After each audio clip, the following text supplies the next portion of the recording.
જય સ્વામિનારાયણ. આ દિવ્ય સભામાં બિરાજતા પૂર્ણ પુરુષોત્તમ સ્વામિનારાયણ ભગવાન, તેમના મહાન આદિ મુક્તરાજ પરમ પૂજ્ય બાપાશ્રી, ગુરુવર્ય અનાદિ મુક્તરાજ પરમ પૂજ્ય મામાશ્રી, અનાદિ મુક્તરાજ પરમ પૂજ્ય માસીબાના ચરણોમાં કોટી કોટી વંદન. આ સભામાં બિરાજતા દરેક મુક્તોને મારા ઘણા હિતથી જય સ્વામિનારાયણ. સ્વામિનારાયણ હરિ. વચનામૃત ગઢડા મધ્યનું 14મું. ભગવત સ્વરૂપમાં તદાત્મકપણું થવાનો ઉપાય. સ્વામિનારાયણ હરે સંવત 1878 ભાદરવા સુધી પ્રતિપદાને દિવસ સ્વામી શ્રી સહજાનંદ મહારાજ શ્રી ગઢડા મધ્યે દાદા ખાચરના દરબારમાં શ્રી વાસુદેવ નારાયણના મંદિરની પાસે ઉત્તરાદી બારણે ઓરડાની ઓસરી ઉપર વિરાજમાન હતા. ને શ્વેત ખેસ પહેર્યો હતો, શ્વેત ચાદર ઓઢી હતી, ને મસ્તક પર શ્વેત ફેટો બાંધ્યો હતો, ને તે ફેટા પર રાતા કર્ણિકાના પુષ્પનું છોગવું બિરાજમાન હતું, અને સુંદર કુમકુમનો ચાંદલો ભાલને વિશે વિરાજમાન હતો. ને પોતાના મુખારવિંદની આગળ મુનિમંડળ તથા દેશના હરિભક્તની સભા ભરાઈને બેઠી હતી.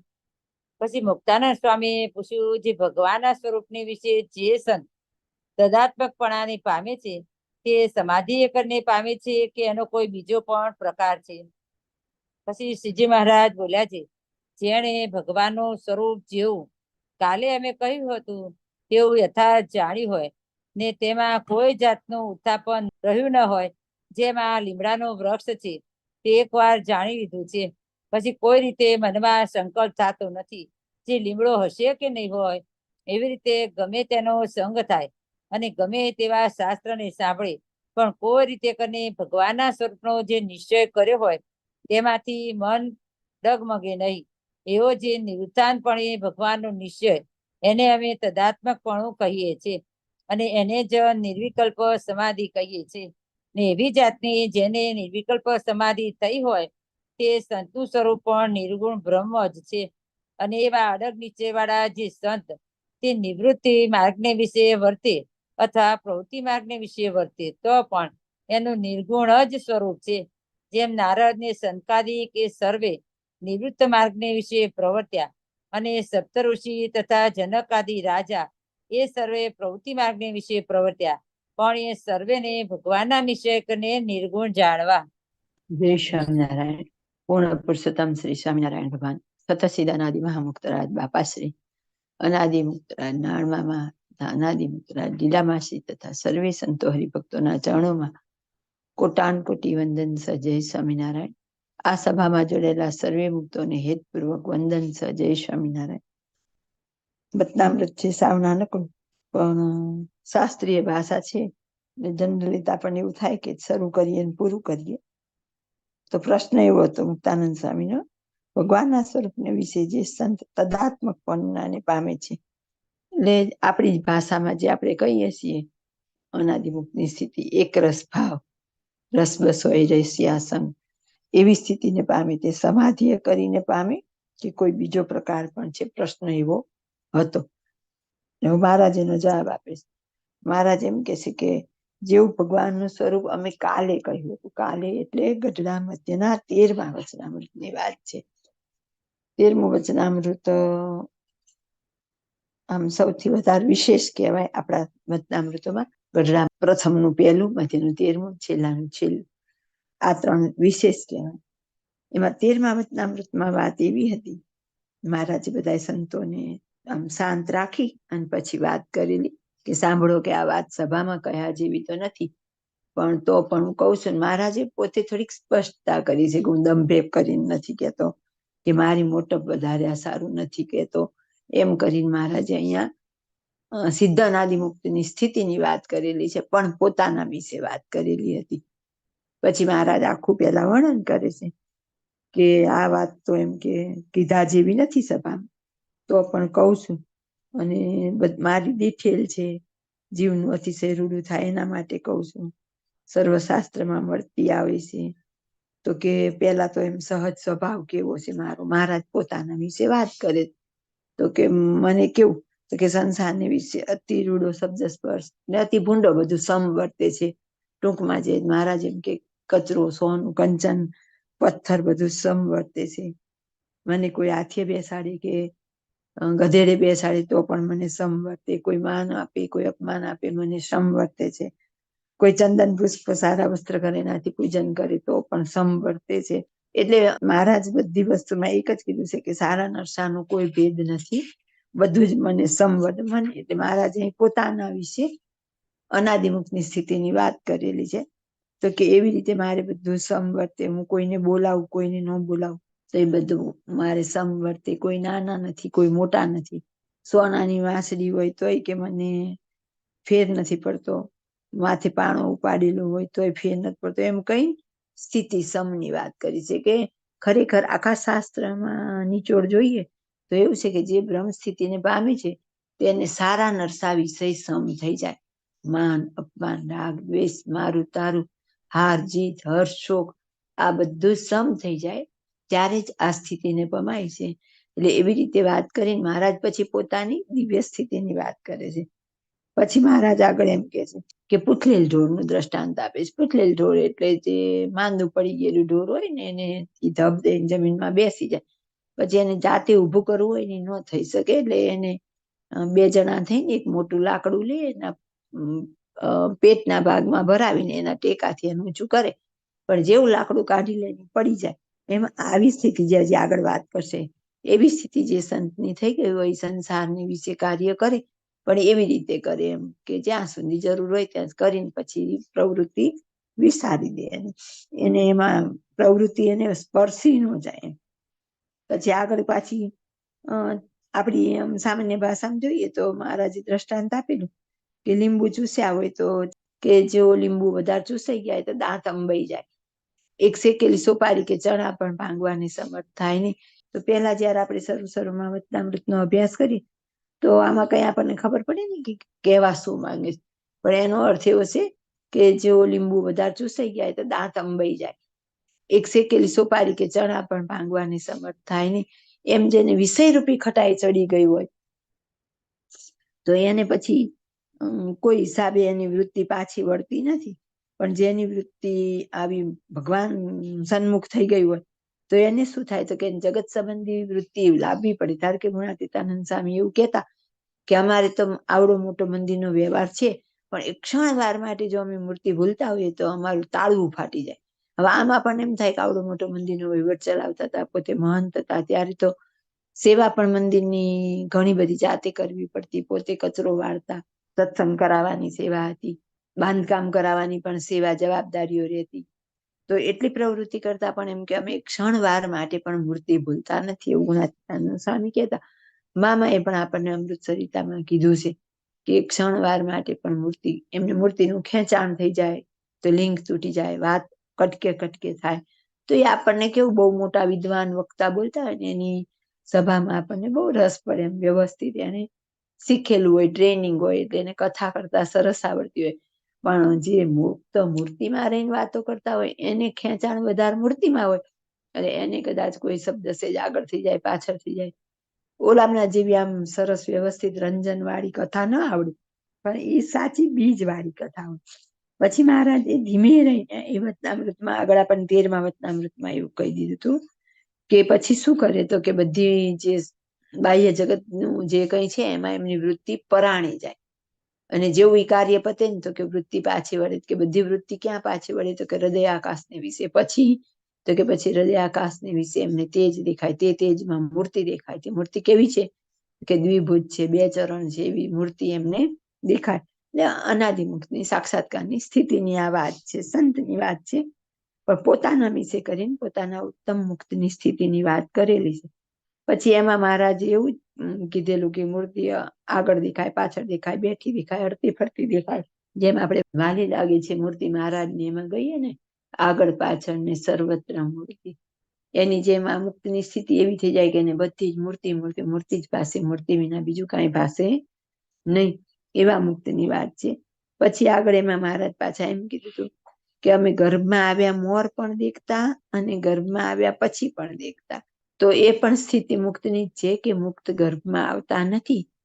આપણે આલોકની દ્રષ્ટિએ અવરભાવની દ્રષ્ટિએ આપણને એવું દેખાય પણ આવતા નથી. એ તો પહેલા પણ મૂર્તિ દેખતા હોય ને પછી પણ મૂર્તિ દેખતા હોય. પછી એમાં પાછું આગળ મહારાજ આપણને એવું કીધું કે આ ગઢડું શેર કે અસરી એ કાંઈ દેખાતું નથી, તો એમને વિભ્રાંતિ જેવું થઈ ગયું, નથી દેખાતું એમ નહીં. પણ જેની મૂર્તિ આકારે વૃત્તિ થઈ ગઈ હોય એને એકલું મૂર્તિ મૂર્તિ મૂર્તિ જ દેખાય. અને આમ તો અક્ષરધામનું મધ્ય એટલે જ્યાં મૂર્તિ ત્યાં અક્ષરધામનું મધ્ય. તો આવા મુક્ત હોય એને તો બધી જ મૂર્તિ સિવાય કંઈ દેખાતું જતું નથી. જેમ પર્વતભાઈએ કીધું કે અમને 60 વર્ષ થયા પણ અમે મૂર્તિ સિવાય કાંઈ જોયું નથી. જો જોયું હોય તો 500 પરમહંસના સમ છે. તો મામાએ પણ આપણને એવું કીધું કે પર્વતભાઈ જેવા સોગંદ ખાવા હું પણ સમર્થ છું. એમ કે મામાને કે એમ કે મેં પણ જન્મથી લઈને અત્યાર સુધી મૂર્તિ સિવાય બીજું કાંઈ જોયું નથી. તો આગળ આપણને એવી બાપાની તો આપણને ખબર જ છે કે મૂર્તિ મૂર્તિ મૂર્તિ જ હતું.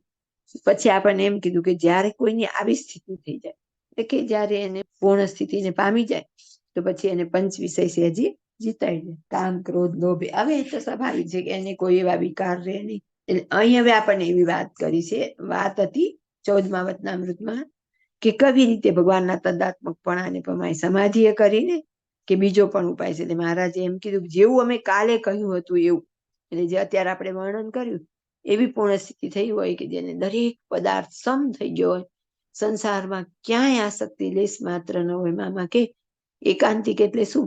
કે એક મૂર્તિ સિવાય ક્યાંય લેશ માત્ર આસક્તિ નહીં, તે એકાંતિક. પછી આત્મામાં પરમાત્માનો સાક્ષાત્કાર થઈ ગયો હોય, આવી જ એને સ્થિતિ થઈ ગઈ હોય તો એ નિર્ગુણ મુક્ત કહેવાય. હવે અહીં શું શાસ્ત્રીય શબ્દ બધા વાપરેલા છે, તો કે એને ક્યારે ઉત્થાન ન, એટલે આપણે સ્થાપન ને ઉત્થાપન કહીએ એમ ઘડીક નિશ્ચય થાય ઘડીક ડગી જાય એવું નહીં. એમ જેનો આવો અતિ દ્રઢ આ તો અનુભવ જ્ઞાન થઈ ગયું એટલે પછી એને તો કોઈ પ્રશ્ન ઉત્થાપન સ્થાપન નો રહેતો જ નથી. પછી કે એને મનમાં કોઈ સંકલ્પ રહે નહીં કે આ લીમડો હશે કે નહીં. એવી રીતે ગમે તેનો સંગ થાય, ગમે તેવા શાસ્ત્ર જેને અનુભવ જ્ઞાન થઈ ગયું, પછી નિરાકારના શાસ્ત્ર સાંભળે, વેદાંતિના સાંભળે કે કોઈનો સંગ કરે, કોઈના મધ્યે જઈને રહે, પણ જેને અનુભવ જ્ઞાન છે એને ક્યારે એમાંથી ભૂલા પડવાનો સવાલ નથી. મામાએ અમૃત સરિતામાં આપણને એવું કીધું, ગાંધીજીની વાત હતી એમાંથી કે પૂર્ણ સ્થિતિના મુક્ત છે એના સિવાય બધાને પડવાનો ચાન્સ છે, પણ અનાદિ મુક્તનું ક્યારેય પતન થતું નથી, કારણ કે એને પૂર્ણ સ્થિતિ પ્રાપ્ત કરી લીધેલી છે. તો કે એનો નિશ્ચય જેનો ડગે નહીં અને એવો નિરુત્થાન પડે, નિરુત્થાન એટલે સ્થાપન ને ઉત્થાપન, તો કે એને એવું ન હોય, એક સ્થિર થઈ ગયું એવો નિશ્ચય હોય એને તદાત્મકપણું કહીએ. એને જ નિર્વિકલ્પ સમાધિ કહીએ. નિર્વિકલ્પ સમાધિ પણ એને કહેવાય, નિર્વિકલ્પ નિશ્ચય પણ એને કહેવાય, તદાત્મકપણું પણ એને જ કહેવાય. આપણે દરરોજ કહીએ છીએ નિર્વિકલ્પ ઉત્તમતિ નિશ્ચય તો ઘનશ્યામ, તો કે નિર્વિકલ્પ નિશ્ચય નિર્વિકલ્પ સમાધિ બધું જેને આવી સ્થિતિ થઈ જાય, આત્મામાં પરમાત્માનો સાક્ષાત્કાર થઈ જાય તેની જ કહેવાય. ત્યાં સુધી તો થોડું જોખમ છે. જ્ઞાની કરીને જાણેલું હોય અને સાક્ષાત્કાર અનુભવ ન થયો હોય ત્યાં સુધી એને પણ જોખમ છે. જ્યારે જેને સાક્ષાત્કાર અનુભવ થઈ જાય છે પછી એને કોઈ જોખમ નથી. એટલે આગળ એમ કહેશે કે એવી જાતની જેને નિર્વિકલ્પ સમાધિ થઈ તે સંતનું સ્વરૂપ પણ નિર્ગુણ બ્રહ્મ છે. હવે વાત આવી સંતની. આવી સ્થિતિ જેને થઈ ગઈ તે સંત કેવા છે?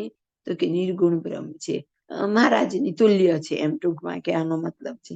અને એવા અળગ નિશ્ચય વાળા જે સંત તે નિવૃત્તિ માર્ગને વિશે વર્તે અથવા પ્રવૃત્તિ માર્ગને વિશે વર્તે તો પણ એનું નિર્ગુણ જ સ્વરૂપ છે. હવે આપણને જ્યાં સુધી નિવૃત્તિ માર્ગ એટલે શું, પ્રવૃત્તિ માર્ગ એટલે શું, કદાચ આપણે આટલા વચનામૃતના અભ્યાસ પછી આપણને ખ્યાલ હોય કે નિવૃત્તિ માર્ગ એટલે ત્યાગાશ્રમ ને પ્રવૃત્તિ માર્ગ એટલે ગૃહસ્થાશ્રમ.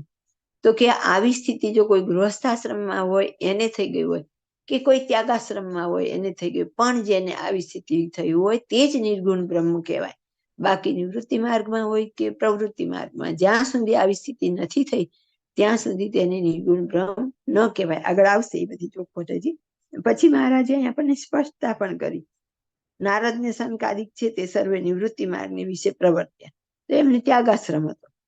સપ્તર્ષિ તથા જનક આદિ રાજા એ પ્રવૃત્તિ માર્ગને વિશે પ્રવર્ત્યા, તો એ બધા નિર્ગુણ બ્રહ્મ જ છે. આજ પણ હજી આપણે ભલે કારણ સત્સંગ સાથે જોડાયેલી છીએ, આપણામાં તો બહુધા ગૃહસ્થાશ્રમમાં રહેલા મુક્તો જ છે, તેમ છતાં હજી આપણે ભગવું કપડું જોઈએ એટલે આપણને જે મનની ભાવના હોય ને આખી બદલાઈ જ જાય. આમ તરત જ આપણી અંદરના ભાવ બદલાઈ જાય. આટલા સત્સંગ પછી, આટલી સમજણ પછી હજી આપણને સ્થિતિ અને વગર સ્થિતિની ખબર પડતી નથી. સમય આવે ને ત્યારે તો ભગવું કપડું જ આપણા મનમાં છપાયેલું રે, પણ આપણને સાચી વાત સમજાતી નથી. હજી આગળ મહારાજ ચોખવટ કરશે જ. અહીં આપણને દ્રષ્ટાંતથી સમજાયું. તો જો બાપાશ્રી ગૃહસ્થાશ્રમમાં આ લોકની દ્રષ્ટિએ, પર્વતભાઈ ગૃહસ્થાશ્રમમાં, મામા ગૃહસ્થાશ્રમમાં, સોમચંદ બાપા ગૃહસ્થાશ્રમમાં, મનસુખ બાપા, ચતુર બાપા, બધા, અને હાલ આપણે જોઈએ તો ભાઈ ગૃહસ્થાશ્રમમાં કહેવાય. પણ એક ચાલુ સાધુ, ચાલો ચાલ, ખાલી કપડા જ પહેરેલા હોય. આમ તો ચાલો ચાલે ન હોય, ધનશ્રીનો ત્યાગી ન હોય ને તો એને પગે લગાવીને આમને પગે લાગીએ તો તરત જ આપણે કેટલાય સંકલ્પ કરી નાખીએ, એમને માન આવી ગયું, પૂજા મીંડા. પણ મૂર્ખાશે ઓળખો. અને આ વચનામૃત શું કે, પણ થાય શું હવે? આ આટલો દ્રષ્ટાંત હતું, એમાં નકરી શાસ્ત્રીય ભાષા જ હતી. નિર્વિકલ્પ સમાધિ ને નિર્ગુણ બ્રહ્મ ને નિવૃત્તિ માર્ગ ને પ્રવૃત્તિ માર્ગ કઈ સમજાય નહીં. એટલે નિયમ મુજબનું વચનામૃત વાંચી લીધું, પૂરું કરી દીધું. અહીં મહારાજ આપણને એવું સમજાવે છે કે ગૃહસ્થાશ્રમમાં હોય કે ત્યાગાશ્રમમાં હોય, પણ જેને આવી સિદ્ધ સ્થિતિ થઈ છે તે જ બ્રહ્મ છે, તે જ નિર્ગુણ બ્રહ્મ છે, તે જ મુક્ત છે. અને આગળ હવે એવી વાત કરશે કે આપણો સ્વભાવ નહીં જીતવું છે તો કેવી રીતે જીતાય. અને આપણને શાસ્ત્રમાં પાને પાને ભગવાન અને ભગવાનના ભક્ત, ભગવાન અને ભગવાનના ભક્ત, કઈ પણ સ્થિતિ પામવા માટેની વાત હશે ને ત્યારે એમ જ કીધું હશે, ભગવાન અને ભગવાનના ભક્તની સેવા પ્રસંગ તો એના થકી જ આપવામાં એમ. પણ કોણ? હમણાં જ આપણે આજે અનાયાસે મહારાજનું કરવું, અને અમૃતસરિતામાં પણ ભગવાનના ભક્ત કોણ આવ્યું. તો ભગવાનના ભક્ત કોણ, જે એમાં વાત હતી ને ડિટેલ આમાં, કે જેની સ્થિતિ થઈ તે જ ભક્ત. આપણે બધા ભક્ત કહેવાઈએ, પણ ચાલો ચાલ ભક્ત કહેવાય, આપણે ભક્ત ન કહેવાય. ઓરિજિનલ જે કહેવાવા જોઈએ ન કહેવાય. જે આવી મુક્ત સ્થિતિને પામ્યા એની પાને પાને વાત છે. જે ભગવાન અને ભગવાનના ઉત્તમ ભક્તની ભેળી સેવા કરવી, એમની પ્રસંગ કરવો, એમના થકી જ આપણા સ્વભાવ જીતાય, આપણી અંદર બધા જ ગુણ આવે. એમને આપણે નિર્ગુણ માનીએ તો આપણે નિર્ગુણ થઈ, એમને નિષ્કામી માનીએ તો આપણે નિષ્કામી થઈ. આપણને કીધું કે મોટા મુક્ત હોય, અને આપણે જો કામી માનીએ તો આપણે કામી થઈએ, એમને નિષ્કામી માનીએ તો આપણે નિષ્કામી થઈએ, એમને નિર્ગુણ માનીએ તો આપણે નિર્ગુણ થઈ, નિસ્વાદી માનીએ તો આપણે નિસ્વાદી થઈ. સહેલામ સહેલું સાધન આપી દીધું. આપણા દરેક વિષય સ્વભાવ બધું જ જીતવા માટે સરળમાં સરળ રસ્તો શાસ્ત્રમાં, પણ જેવા આપણે મુક્તને જાણીએ એવા આપણે થઈ. પણ પેલા મુક્ત જણાય તો ને, તકલીફ હજી છે કે ઓલા અવગુણના ભરેલા છે ને, તો અહીંયા આપણે અવગુણ ન લેવાય. હમણાં જ મામાએ કીધું બધાને વિશે દિવ્ય ભાવ રાખવો. 2/3 વચનામૃતમાં દ્રોહની વાત કરી, પણ દ્રોહ શું? મામા એમાં એમ કીધેલું હતું, મને ઘણી વાર બધા પૂછે છે પણ હું કહેતો નથી. પણ દ્રોહ એટલે શું? તો કે કોઈનું ખરાબ થતું અટકાવવું તે દ્રોહ. કોઈ આજ્ઞા લોપે છે અને હું જોયા કરું છું તે દ્રોહ. તો આપણે તો એવી રીતે દ્રોહની વ્યાખ્યા ક્યારેય સમજ્યા જ નથી. અને આપણે બધાએ દ્રોહ. હા, પણ આમણે આમ ન કરવું જોઈએ, આણે આમ ન કરવું જોઈએ. બસ આપણી તો વ્યાખ્યા એટલી જ. અને હજી આજે આપણી પરંપરા આખી ગૃહસ્થાશ્રમની છે, તેમ છતાં હજી આપણી પીન પહોંચીને તો જો તપાસ કરવામાં આવે ને આપણા હૃદયની, તો હજી ભગવું કપડું જોઈને જે આંખ નમે કે આદર ભાવ આવે ને એવો સફેદ વસ્ત્રમાં ન આવે. એ અંદર પડેલી આપણી, એટલે કે આમ હિન્દુ સંસ્કૃતિની પરંપરા પહેલેથી જેવી રહેલી છે, એટલે આપણને કપડાનો જ ભાર. પણ મહારાજે સ્પષ્ટ તો ન લખાય, એટલે આવી રીતે કહી દીધું, નિવૃત્તિ માર્ગ ને પ્રવૃત્તિ માર્ગ બંનેમાં રહેલા, પણ જો આવા મુક્ત હોય તો એને નિર્ગુણ બ્રહ્મ માનવા. હવે સમજવાનું આપણે બધા, આપણે એક સાધારણ ગૃહસ્થ નારી છીએ, ક્યાંય આપણે કઈ સમાગમ કે કઈ કરવા ગયા નથી, છતાં માસીની કૃપાથી આપણને આવી વાતો સમજાય અને આપણને આવા મુક્ત મળેલા છે. અને ત્યારે જ કહીએ છીએ કે લલિત લીલા ને રંગે ન રાચે, પછી ઉલેચી અંધારું ટાળે રે. પછી આપણે પૂરા ગુણના મુક્ત હોય ને એના ગુણ ગઈએ, હાજર હોય ત્યારે આપણાથી ગવાય નહીં. આપણી આ બધી માનસિકતા છે, આ માનસિકતા ટાળવી પડે. મહારાજ કેટલો મહિમા શાસ્ત્રમાં કહે, અને એટલે આપણને નિત્ય આ 2 પદ ગાવાના કીધા. એમાં એક પદ આ ગઈએ છીએ, નિત્ય ગઈ નાખીએ, પણ જયારે સમય આવે ત્યારે આપણને યાદ જ નથી રહેતું કે મારે શું કરવાનું છે. જય સ્વામિનારાયણ. અને જે નિવૃત્ત માર્ગને વિશે પ્રવર્ત્યા હોય ને જો ભગવાનનો નિશ્ચય ન હોય તો તેને માયક ગુણે કરીને સગુણ જાણવા. અને એમ જાણવું, જે આ અતિશય ત્યાગી જણાય છે પણ એને ભગવાનનો નિશ્ચય નથી, માટે એ અજ્ઞાની છે, તે જરૂર નરકમાં જશે. અને જેને ભગવાનના સ્વરૂપનો એવો નિશ્ચય છે ને જો તેમાં કંઈક થોડી ઘણી ખોટ રહી ગઈ હશે તો પણ તે ભૂંડી ગતિને નહીં પામી, તે તો અંતે જાતો નિર્ગુણપણાને જ પામશે. અને જેને ભગવાનના સ્વરૂપનો તો એવો નિશ્ચય નથી ને તે સુધો ત્યાગી રહેતો હોય ને કામ ક્રોધ લોભ આદિકની ટાળ્યામાં સાવધાન વર્તતો હોય તો પણ એના ટાળ્યા કામાદિક નહીં ટળે અને તે અંતે ખરાબ થઈ નરકમાં જશે.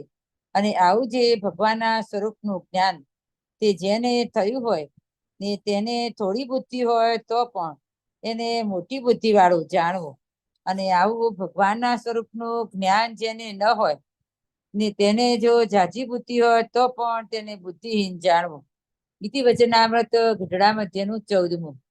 મહારાજ કે છે નિવૃત્તિ માર્ગની વિશે પ્રવર્ત્યા હોય એટલે કે ત્યાગાશ્રમમાં હોય અને જો ભગવાનનો નિશ્ચય ન હોય એટલે હમણાં જેવી વાત થઈ એવી આત્માને વિશે પરમાત્માનો સાક્ષાત્કાર ન હોય તેને માઇક ગુણે કરીને સગુણ જાણવા, એને નિર્ગુણ બ્રહ્મ ન જાણવા. ઉપર નિર્ગુણ બ્રહ્મની વાત હતી તો કે એ સગુણ જ છે.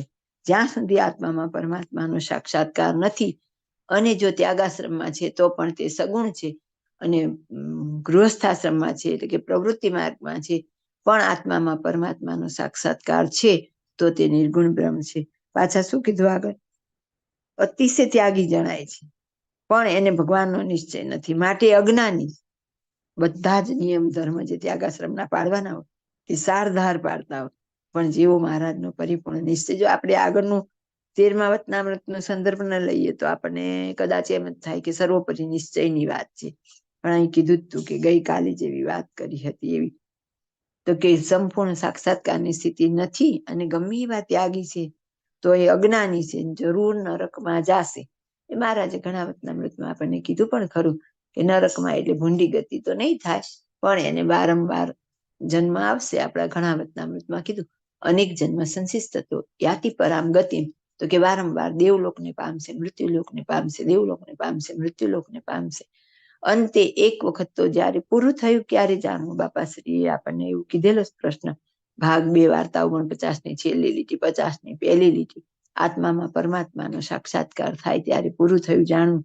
તો એવા જે છે એને જ પરિપૂર્ણ નિશ્ચય કહેવાય. ને જેને ભગવાનના સ્વરૂપનો એવો નિશ્ચય છે એમાં કાંઈક થોડી ઘણી ખોટ રહી ગઈ હશે તો પણ તે ભૂંડી ગતિને નહીં પામે.